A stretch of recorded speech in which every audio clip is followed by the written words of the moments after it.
নমস্কার, আপনারা দেখছেন ইনস্টারে স্টাইল ফাইল ডিবেট। কথা হচ্ছে টলিউডের অন্যতম বিতর্কিত এবং একই সঙ্গে সবচেয়ে গ্ল্যামারাস স্টার শ্রাবন্তী চট্টোপাধ্যায়কে নিয়ে। তিনি এইমাত্র শেয়ার করলেন তার এক চোখ ধাঁধানো লোক। ক্যাপশন দিয়েছেন, "the only real elegance is in the mind." শ্রাবন্তীর এই ছবিগুলো দেখুন, কে বলবে এই সৌন্দর্য শুধু মনের ব্যাপার?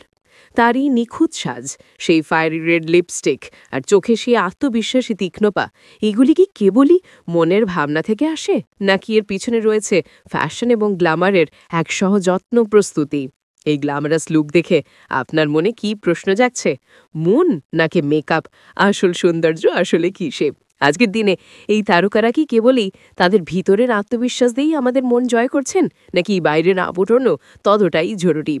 শ্রাবন্তীর এই বিতর্কিত সৌন্দর্য দর্শনের চমৎকার বিশ্লেষণ যদি আপনার ভালো লেগে থাকে, তাহলে প্লিজ অবশ্যই আমাদের ইনস্টার চ্যানেলটি সাবস্ক্রাইব করুন।